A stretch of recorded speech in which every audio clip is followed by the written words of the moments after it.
Message करके WhatsApp पे बताया गया है वो है उसवे हसन।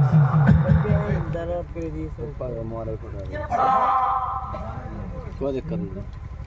वसी मौजूद है।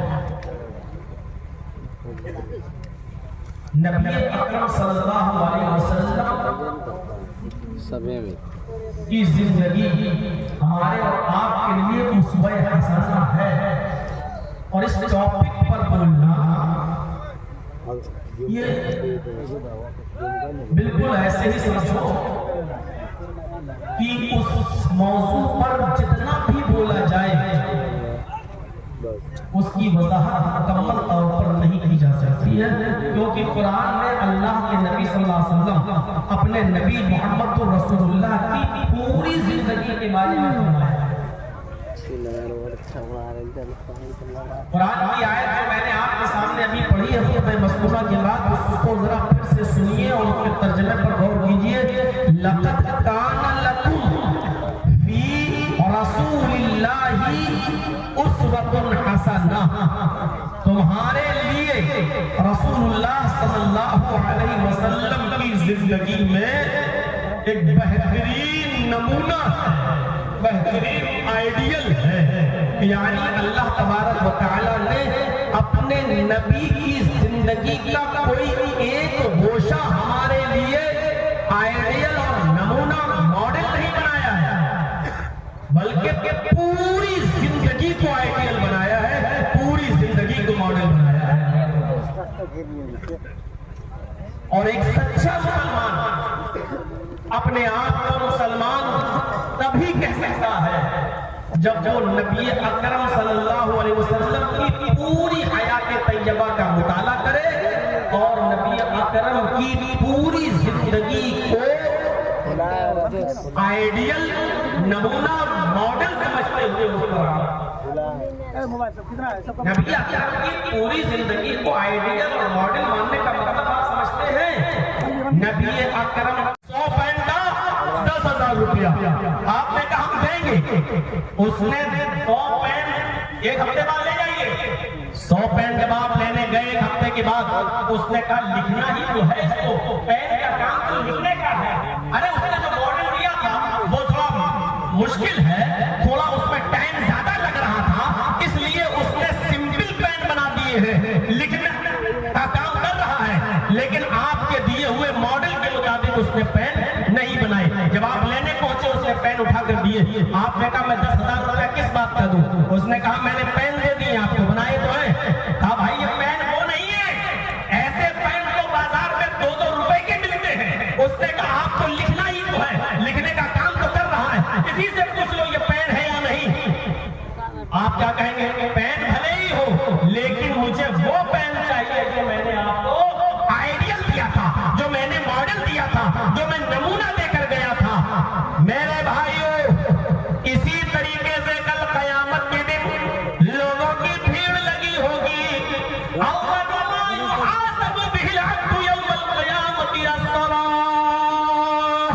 कयामत के दिन सबसे पहले जो हिसाब किताब अल्लाह के यहाँ होगा, मैदान महशर में जो हमसे सबसे पहले हिसाब किताब लिया जाएगा वो नमाज के ताल्लुक से लिया जाएगा। सबसे पहले जो पूछताछ होगी वो नमाज के ताल्लुक से होगी। खोली दो। लोगों की एक भीड़ लगी होगी, कुछ ऐसे होंगे जो यहाँ नियत बांधे पूरी जिंदगी नमाजें पढ़ते रहे होंगे, कुछ ऐसे होंगे जो यहाँ नियत बांधे जिन्होंने पूरी जिंदगी नमाज पढ़ी, कुछ ऐसे होंगे जिन्होंने पेट में नियत बांध के नमाजें पढ़ी, कुछ ऐसे होंगे जिन्होंने हाथ छोड़ के नमाजें पढ़ी, ऐसे होंगे जिन्होंने रफुल यदैन किया होगा, कुछ ऐसे भी होंगे जिन्होंने नहीं किया होगा, कुछ ऐसे होंगे जिन्होंने इमाम के पीछे सूरह फातिहा पढ़ी होगी, और कुछ ऐसे होंगे जो इमाम के पीछे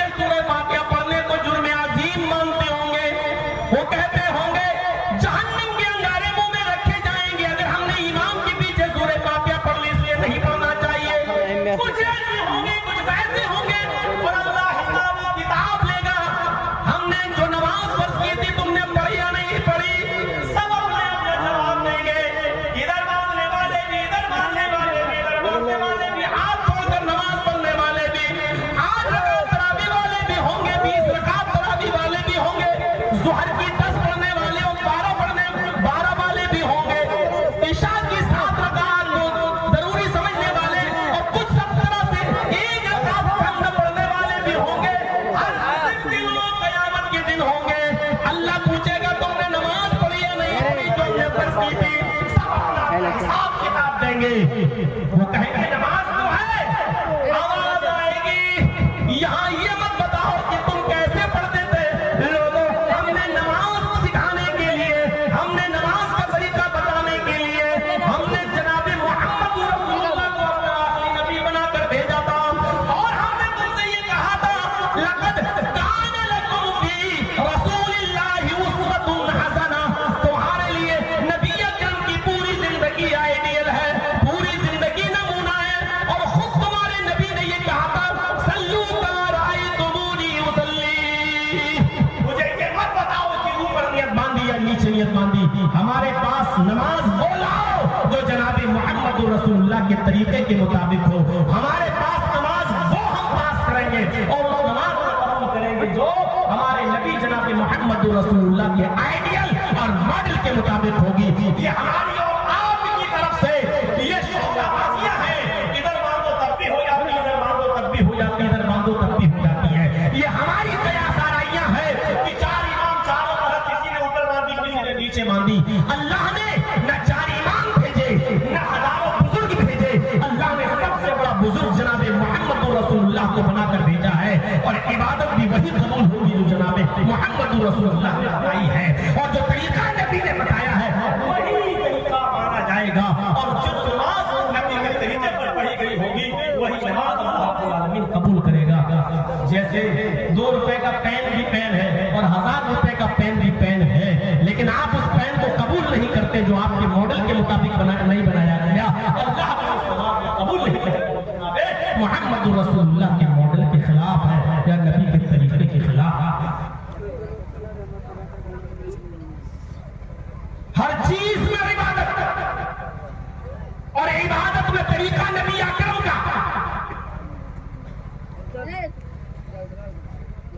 जानते हो अभी कुछ दिन पहले ये इजराइल और फिलिस्तीन की लड़ाई में हमारे लखनऊ में किसी ने यूट्यूब पे डाला, बहुत उसका शोर हुआ कि साहब हम फिलिस्तीन के मुसलमानों के लिए 1 दिन का रोजा रखेंगे। चलो और उत्तर प्रदेश के अंदर लोग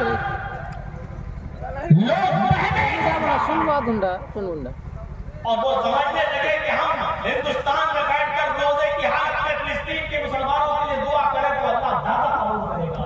आपकी नीयत बहुत अच्छी है, आपकी नीयत पर मुझे शक व शुबा नहीं है, लेकिन आपने दुआ के लिए जो तरीका क्या किया है वो तरीका जनाबे मोहम्मद रसूलुल्लाह का नहीं था। आपने कभी किसी कौम के लिए दुआ अगर करना चाहिए तो उसके लिए आपने कोई रोजा नहीं रखा और रोजा रखकर आपने किसी कौम के लिए दुआ नहीं कराई है।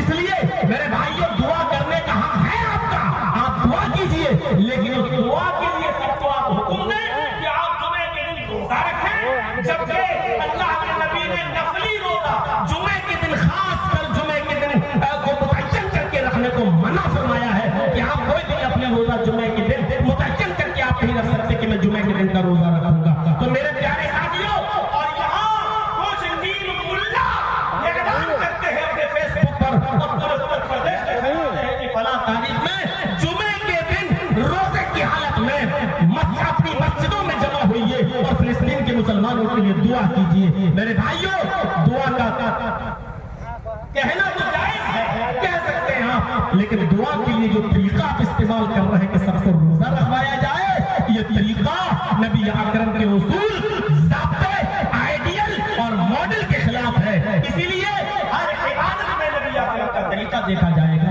कि नबी अकरम का तरीका। माँ का फोन लगा हर वो काम अच्छा नहीं है जिसको हम अच्छा समझते हैं। काम वही अच्छा माना जाएगा जिसका सबूत जनाबे मोहम्मद रसूलुल्लाह सल्लल्लाहु अलैहि वसल्लम की शरीयत से मिलेगा। हमारे अच्छा समझने से कोई चीज अच्छी नहीं हो जाएगी। हमारे अच्छा समझने से कोई अच्छी वही मानी जाएगी जो जनाबी मोहम्मद रसूलुल्लाह सल्लल्लाहु अलैहि वसल्लम ने जिसको अच्छा कहा है, जिसको करने का हुक्म दिया है। अब हम जिस तरीके से हम आप यहाँ बैठकर जलसा सुन रहे हैं, क्या सहाबा किराम अल्लाह के नबी की बात और नसीहत नहीं सुना करते थे? सुनते थे। तो क्या वो यही तरीका था? हदीस की किताबों में आता है जब नबी अकरम वाज करना, नसीहत करना शुरू कर दिया करते थे तो सहाबा किराम अपने सरों पर बैठी हुई मक्खी भी नहीं उड़ाया करते थे कि ये डिस्टर्ब हो जाएगा, मामला बिगड़ जाएगा अगर हमने डिस्टर्ब कोई चीज रह गई नहीं सुन पाए तो। यहाँ तो जुमे के खुतबे होते हैं मस्जिदों में, और जिन मस्जिदों में पंखे नहीं लगे होते हैं हमने खुद अपनी आंखों से देखा है। और उस जमाने से मैंने तकरीरें करना शुरू की है, 25 सालें तो हो ही गई हैं। ऐसी ऐसी मस्जिदें देखी जहाँ पंखे तक नहीं थे, तो जुमे का खुतबा दे रहा हूँ और लोग हाथ का पंखा उठाकर अपने ऊपर झल रहे हैं, हाथ का पंखा उठाकर अपने ऊपर झल रहे हैं। ऐसी कौम से क्या तवक्को रखी जा सकती है? अभी शेर सुन रहे थे आप, अभी अशार सुन रहे थे आप, इतने दूर से बुलाया था आपने, फिलिस्तीन के ऊपर भी आपने नज़म सुनी है। क्या ऐसी कौम से ये उम्मीद लगाई जा सकती है कि ये फिलिस्तीन के मुसलमानों के लिए, वहां की आवाम के लिए, नौनिहालों के लिए, वहां के बच्चों के लिए और वहां की औरतों के लिए अपनी जान की कुर्बानी और अपनी जान का नजराना पेश कर सकती है? जो कौम 2 घंटा इत्मीनान के साथ बैठकर, सुकून के साथ बैठकर एक दीनी जलसा नहीं सुन सकती हो, बीच में उसको कई बार उठना पड़ता हो, ऐसी कौम से क्या आप ये तवक्को लगा सकते हैं कि ये कौम फिलिस्तीन के लोगों की मदद करेगी? अच्छी आवाज में तकरीर सुन लेना और अच्छी आवाज में मुशायरा सुन लेना एक अलग चीज होती है, लेकिन हमदर्दी के तौर पर मेरे भाइयों किसी को याद करना और हमदर्दी के तौर पर उसकी मदद करना ये अलग चीज होती है। तो हमारे बराबर नहीं, कितना और वो भी जलसों में, और हमारी तकरीर में जब ये हाल हो तो बेचारे और दूसरे मौलवियों ने कैसे मौका होगा? तसव्वुर करें भैया, बैठ जाओ या उठ चले जाओ। मुझे मालूम है कि कुत्ते की तुम त्योड़ी रहती है वो सीधी नहीं हो सकती, चाहे 100 साल नल के पाए पर वो हम कितना भी चीखेंगे वो आप वही करोगे जो करते आ रहे हो। 25 साल तक नहीं सुधरी कौन तो आप क्या सुधरेगा? ठीक है, जाना तो जाओ, शुगर के मरीज हो, पेशाब ज्यादा तो जाइए। तो मेरे भाइयों सुनिए, लक़द कान लकुम फी रसूलिल्लाहि उस्वतुन हसना, हर चीज में नबी का उसवा देखा जाएगा। आप दुआ के लिए कह रहे हैं ठीक, लेकिन दुआ के लिए अल्लाह के नबी ने कभी रोजे का हुक्म नहीं दिया कि रोजा रख कर दुआ करो। वो अलग बात है कि बहुत सी जंगें रमजान के महीने में हुई, सहाबा किराम ने इसलिए रोजा रखा क्योंकि रमजान का महीना था, रोजा फर्ज था, वो फर्ज रोजा भी रखते थे और जिहाद भी करते थे, वो एक अलग मसला है। लेकिन जब रमजान का महीना न हो तो ऐसी सूरत में आप किसी कौम के लिए दुआ करना चाहें तो उसके लिए स्पेशल रोजा रखना ये जायज नहीं है। इसके जवाब की दलील आपको कुरान और हदीस से देना पड़ेगी जो आपके पास नहीं है। अच्छा काम वो नहीं है जो आप बता रहे हैं, अच्छा काम वो है जो जनाब मोहम्मद रसूलुल्लाह सल्लल्लाहु अलैहि वसल्लम बताएं, उसको अच्छा माना जाएगा। नमाज का मसला हो, रोजे का मसला हो, कोई भी मसला हो, हर चीज में हमें अल्लाह और उसके रसूल को देखना पड़ेगा। हमें ये देखना पड़ेगा कि शरीयत क्या कहती है, हमें ये देखना पड़ेगा कि शरीयत क्या कहती है। मैंने दिवाली के जब से वाकया सुनाया था, देखिए लोग कितना डरते थे। सही बुखारी के अंदर एक वाकया आया है, हजरत उमर फारूक और हजरत अम्मार इब्न यासिर दोनों एक सफर में है। चाचा बैठ जाओ, चाची सो गई होगी, किसी काम की नहीं है, बेकार हजार है। जाओ जाओ जाओ जल्दी जल्दी, सामने से लेकर दिखे तो हजरत अम्मार भी एक सफर में है, हजरत उमर फारूक भी एक सफर में है, और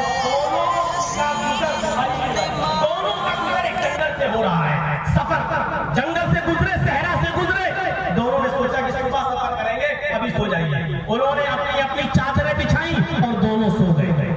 अब सुनिएगा, जो असल वाकया सुनाना चाहता हूँ उस वाकये से मैं आपको जोड़ रहा हूँ। देखिए सहाबा किराम शरीयत के मामले में कितने मोहतात थे, कोई काम करे या न करे इस मामले में कितने मोहतात थे। आज तो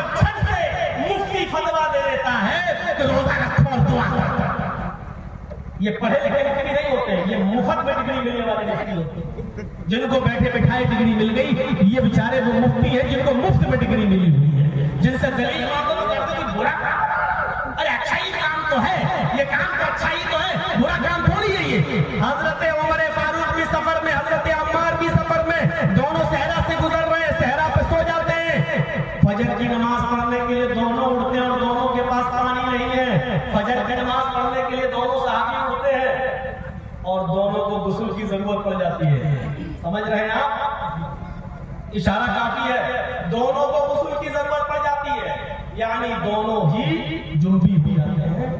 इंसान है, फितरत है, दोनों को एहतराम हो जाता है, दोनों को गुस्ल की जरूरत पड़ जाती है।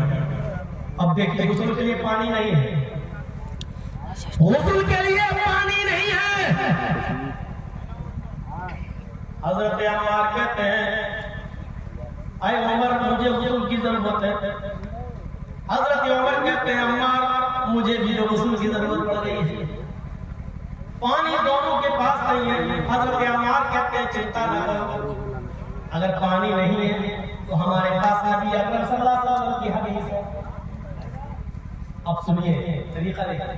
हजरत अम्मार कहते हैं, मेरे पास नबी का तरीका है।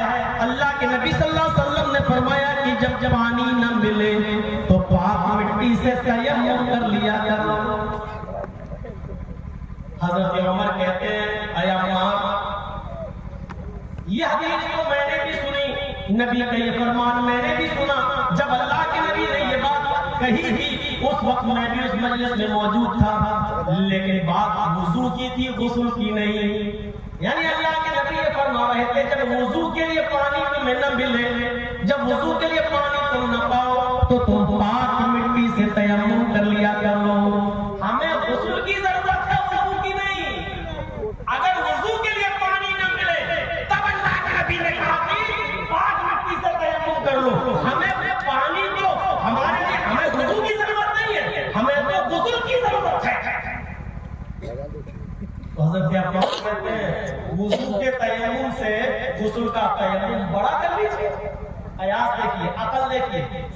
उन्होंने कहा कि वुजू का तयम्मुम छोटा होता है, गुस्ल का तयम्मुम बड़ा कर लो। और गुस्ल का तयम्मुम क्या है? सुनिए, आप अपने दोनों हाथ पाक मिट्टी पर मारे। जब वुजू बनाना, वुजू के पानी न मिले तो तयम्मुम कैसे होगा? ऐसे दोनों हाथ बांध कर मारे और दोनों को फूंक लीजिए। हो गया? इसको चेहरे पे फेर दीजिए। हो गया?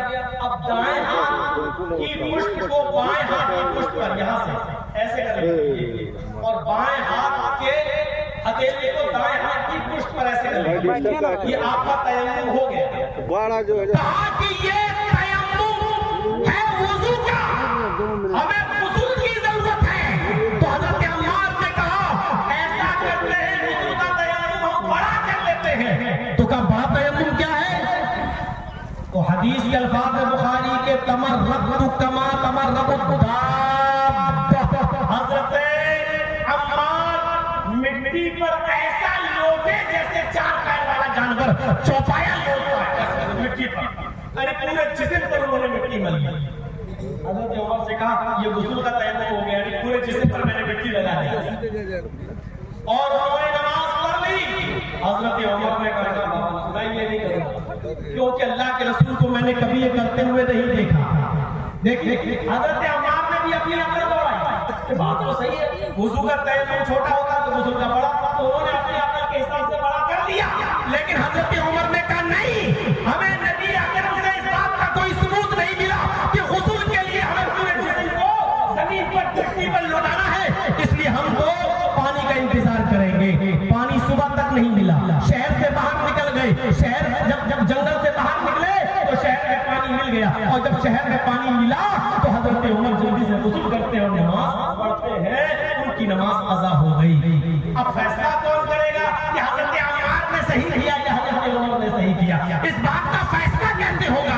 हजरत अम्मार सोच रहे थे मैंने बिल्कुल सही किया, हजरत उमर सोच रहे थे कि मैंने बिल्कुल सही किया। जब सफर दोनों का खत्म हो गया और जब ये बात अल्लाह के नबी के सामने आई, दोनों ने अपना अपना किस्सा अल्लाह के नबी के सामने रखा। तो आप सब देख रहे हो, अब न यहाँ मौलवी जर्जिस की चलेगी, न मौलाना कलाम की चलेगी, न हमारे उस्ताद मोहतरम मौलाना मुश्ताक करीमी साहब की चलेगी, न तौहीद साहब की चलेगी, किसी की नहीं। सुप्रीम कोर्ट क्या है? मुहम्मदुर रसूलुल्लाह सल्लल्लाहु अलैहि वसल्लम की अदालत। और जब इस अदालत में फैसला गया, हजरत उमर ने कहा मैंने नमाज नहीं पढ़ी, पानी मिल गया, गुस्ल किया, तब जाके नमाज पढ़ी। आपने कहा उमर तुमने भी गलत किया, तुम्हें नमाज तर्क नहीं करनी चाहिए थी, नमाज अपने वक्त पे पढ़ना चाहिए था। हजरत अम्मार ने बताया मैंने पूरे जिस्म को मिट्टी से सान लिया और पूरे जिस्म पे हमने मिट्टी मल ली, चौपाई की तरह हम जमीन पर लौट गए। आपने कहा अम्मार तुमने भी गलत किया, अरे अम्मार तुमने भी गलत किया। सुप्रीम कोर्ट का फैसला आ गया, अब न उमर की चलेगी न अम्मार की चलेगी, न उमर की चलेगी न अम्मार की। दोनों ने पूछा अल्लाह के रसूल से दोनों ने गलत किया तो फिर सही क्या है? आपने फरमाया वुजू का और गुस्ल का दोनों का तयम्मुम एक है, यानी चाहे गुस्ल की जरूरत हो या वुजू की, अगर पानी न मिले तो वही तयम्मुम वुजू में भी काम आता है, गुस्ल में भी काम आता है। दोनों हाथों को जमीन पर मारिए, उठिए, चेहरे पे मलिए, दाएं हाथ बाएं हाथ और बाएं हाथ दाएं हाथ पर फेरिए और नमाज पढ़ लीजिए। ये गुस्ल का भी है और ये वुजू का भी तयम्मुम है। मेरे प्यारे भाइयों, मैं कहना ये चाहता हूँ लक़द काना लकुम फी रसूलिल्लाहि उस्वतुन हसना, तुम्हारे लिए जनाब मुहम्मदुर रसूलुल्लाह सल्लल्लाहु अलैहि वसल्लम की जिंदगी में बेहतरीन आइडियल है, बेहतरीन नमूना है। अब रसूलुल्लाह सल्लल्लाहु अलैहि वसल्लम की जिंदगी हमारे और आपके लिए नमूना है। नमाज कैसे पढ़े? जैसे मुहम्मदुर रसूलुल्लाह ने पढ़ के बताई। रुकू कैसे करें? जैसे नबी ने बताया। सजदा कैसे करें? जैसे नबी ने बताया। नमाज में क्या पढ़े? वो जो नबी अकरम ने बताया। मेरे भाइयों, नमाज कैसे पढ़े? यही तो मतलब है ला इलाहा इल्लल्लाह का, और यही तो मतलब है मुहम्मद रसूलुल्लाह का। अभी तक समझ में नहीं आया? ला इलाहा इल्लल्लाह का मतलब अल्लाह के अलावा इबादत किसी की नहीं। इबादत किसकी होगी? अल्लाह की। और मुहम्मद रसूलुल्लाह का मतलब, मुहम्मद रसूलुल्लाह का मतलब रसूल कौन? अल्लाह। मोहम्मद रसूल का मतलब जानते हो? इबादत किसकी होगी? अल्लाह की। इबादत कैसे होगी? जैसे रसूलुल्लाह बताए, मा अताकुमुर रसूल फखुजूहु व मा नहाकुम अन्हु फंतहू। जो तुम्हें रसूल ने वो ले लो, और जिन चीजों से रसूल तुम्हें रोके उससे रुक जाओ। इसलिए उन तमाम मुफ्तियाने किराम से गुजारिश है कि इबादत के मामले में अपनी तरफ से कोई फतवा मत दीजिए जो साबित न हो शरीयत से। और इसीलिए लखनऊ की सरजमीन पर हमने इसकी मुखालिफत की और बरचस्ता एक जुमे में मैंने डंके की चोट पर ऐलान किया कि सारे हिंदुस्तान के मुसलमान रोजा रख लें। इस मुल्ला और मुफ्ती के कहने पर जमात अहले हदीस के अफराद रोजा नहीं रखेंगे, क्योंकि ऐसा रोजा रखने का सबूत शरीयत के अंदर नहीं है। मुहम्मद रसूलुल्लाह ने रोजा रखकर, नफली रोजा रखकर दुआ करने से हमें हुक्म नहीं दिया, इसलिए हम रोजा नहीं रखेंगे। दुआ तो करेंगे, दुआ उसी अंदाज में करेंगे, हम कुनूते नाज़िला पढ़ेंगे, हम और तरीके अपनाएंगे जो शरीयत से साबित है। हम अपनी नमाजों में कुनूते नाज़िला पढ़ेंगे, दुआ का जो तरीका अल्लाह के नबी ने बताया वो करेंगे। लेकिन माफ कीजिएगा, उसके लिए हम तुम्हारे हुक्म पर शरीयत का नाजायज इस्तेमाल करें, और जिस रोजे का सबूत ही ना हो शरीयत में हम वो रोजा रखें, हमसे नहीं हो सकता है। मेरे भाइयों, हम तो रमजान की 15वीं, हम तो शाबान की 15वीं तारीख का रोजा नहीं रखते, इसलिए कि उस रोजे का सबूत नहीं है। जब हम शाबान की 15वीं तारीख को कब्रिस्तान नहीं जाते हैं, इसलिए कि वहां जाने की सारी रिवायतें मौजू और मन गलत और ज़ईफ़ हैं। जब हमने उनको नहीं माना तो इस मुफ्ती के कहने पर हम कैसे रोजा रख लें और कैसे उस दिन रोजा रखकर हम दुआएं करें? दुआ करना साबित है हदीस से, लेकिन दुआ का तरीका भी हमें बताया तो जनाब मुहम्मद रसूलुल्लाह सल्लल्लाहु अलैहि वसल्लम ने बताया। अब हाथ भी वहां उठाए जाएंगे जहां नबी अकरम ने हाथ उठाए, और जहां नबी अकरम ने हाथ नहीं उठाया वहां हम भी हाथ नहीं उठाएंगे। अब लोग कहें कि भाई हाथ उठाने में हर्ज ही क्या है? तो क्या तुम लैट्रीन में जाते हो हाथ उठाते हो? अल्लाह के नबी ने फरमाया लैट्रीन में जाओ तो दुआ पढ़ो, अल्लाहुम्मा इन्नी अऊज़ु बिका मिनल खुब्ज़ि वल खबाइस। अब तुम क्या लैट्रीन में जाकर हाथ उठाकर कहोगे अल्लाहुम्मा इन्नी अऊज़ु बिका मिनल खुब्ज़ि वल खबाइस? जब यहाँ अल्लाह के नबी ने हाथ नहीं उठाया तो हम भी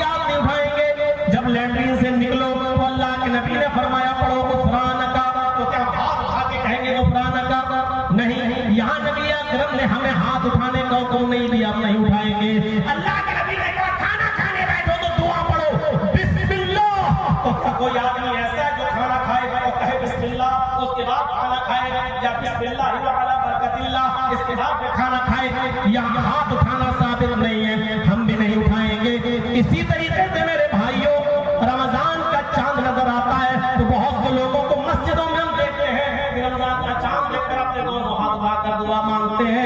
यहाँ पर भी हाथ उठाना साबित नहीं है। इसी तरीके से हम देखते हैं कि बहुत से लोग अजान देने के बाद मुअज्जिन वही माइक के सामने खड़ा हो जाता है और दोनों हाथ उठा के दुआ मांगने लगता है, अल्लाहुम्मा रब्ब हाज़िहि दावति ताम्मा व सलातिल काइमा।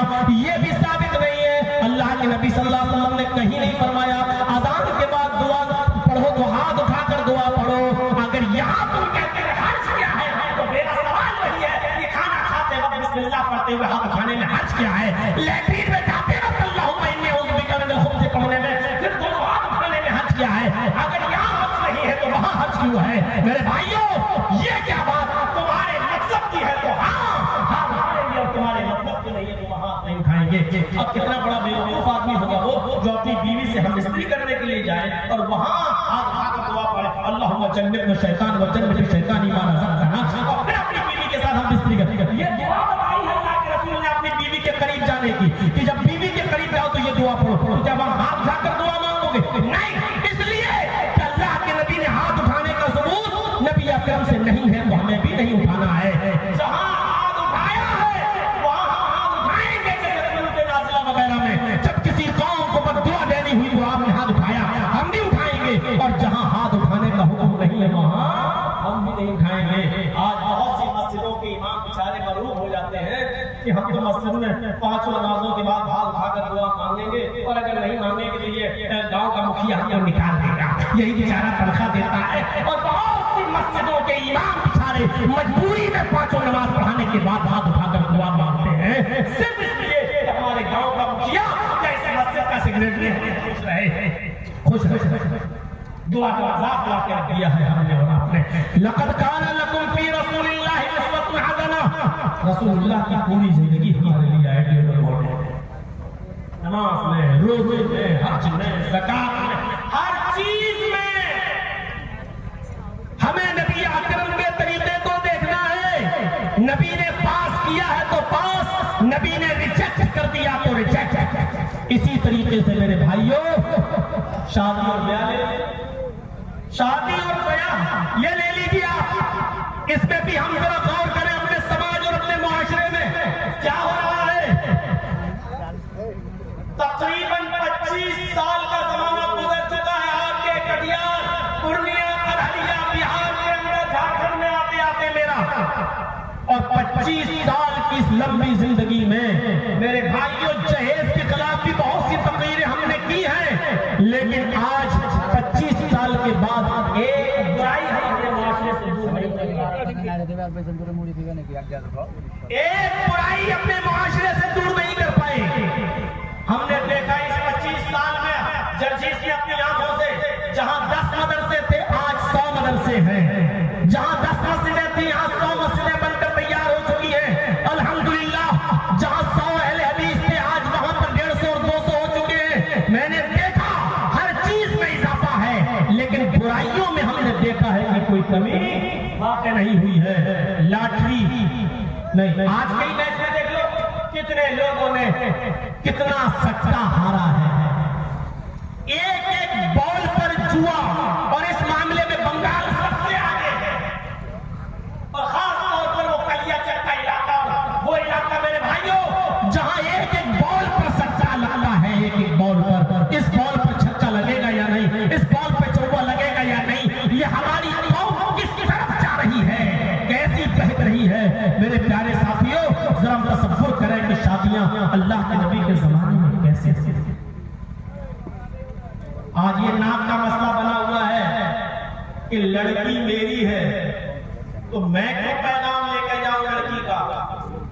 हमारी बेटी खूबसूरत भी है, पढ़ी लिखी है, लड़के वाले पैगाम लेकर आए हैं, लड़के वाले नाक का मसला बनाए हैं। मेरा लड़का हैंडसम है, खूबसूरत है, माशाअल्लाह, बरसरे रोजगार है, सरकारी नौकरी मिल रही, मैं किसी लड़की की चौखट पर वो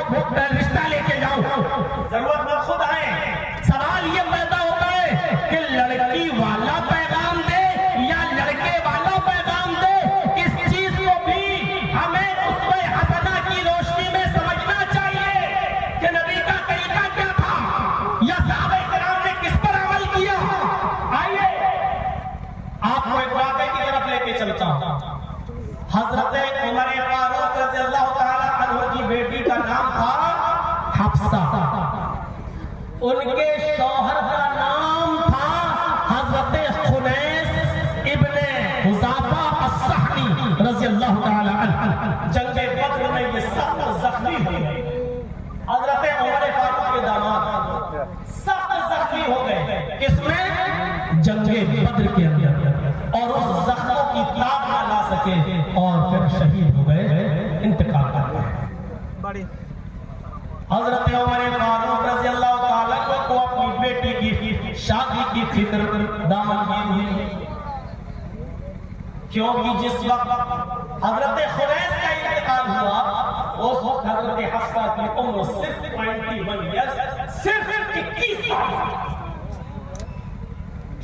अब आप देखिए हजरत उमर फारूक रज़ियल्लाहु ताला अन्हु को अपने दामाद के इंतकाल के बाद अपनी बेटी की शादी की फिक्र दामनगीर हुई, तो हजरत उमर फारूक रज़ियल्लाहु ताला अन्हु ने हजरत हफ्सा के निकाह का पैगाम किसको दिया? हजरत उस्मान गनी रज़ियल्लाहु ताला। हजरत उस्मान से कहा, अगर आपकी मर्जी हो, अगर आपका इरादा हो, मेरी बेटी इस वक्त बेवा हो गई है, मेरे दामाद खुनैस इब्ने हुज़ाफा अस्सहमी का जंगे बद्र में जख्मों की ताप जलाकर इंतकाल हो गया है, मैं अपनी बेटी के लिए रिश्ता चाहता हूं, अगर आपको पसंद हो तो आप मेरी बेटी हजरत हफ्सा से निकाह कर लो। सुनिएगा, आज आपको पता चलेगा कि उस्वा क्या है, नबी का तरीका क्या है, शरीयत क्या कहती है। हजरत उस्मान गनी के सामने जब 21 साल की हजरत हफ्सा के बाप की तरफ से पैगाम मिलता है, अगर आप चाहें तो मैं अपनी बेटी का निकाह आपके साथ ये देता हूँ। हजरत उस्मान गनी रज़ियल्लाहु ताला अन्हु ने कहा, मुझे कुछ दिन का मौका दो, मुझे कुछ सोचने दो, मैं गौर करके बताऊंगा। एकदम आज आपने कहा फौरन कैसे फैसला कर ले, कुछ सोचने का मौका दीजिए। हजरत उमर फारूक ने कहा ठीक है। हजरत उमर फारूक रज़ियल्लाहु ताला अन्हु ने कहा ठीक है, सोच लीजिए। कुछ दिनों के बाद फिर मुलाकात हुई हजरत उमर फारूक की हजरत उस्मान से, तो हजरत उमर फारूक ने फिर कहा, अरे उस्मान क्या इरादा है, आपने क्या सोचा? कुछ दिन के लिए सोचने का जो वक्त मांगा था, आपने कुछ गौर किया? तो हजरत उस्मान गनी फरमाते हैं कि राय नहीं हो पा रही है, लिहाजा कहीं और देख लो, मैं आपकी बेटी हजरत हफ्सा से निकाह नहीं कर सकता, मेरी राय नहीं बन पा रही है, यानी मैं नहीं कर सकता। बोला कि बहुत ही साफ लफ्जों में कि राय नहीं बन पा रही है, मैं नहीं कर सकता, कहीं और देख ले। बात शादी का मामला जबरदस्ती का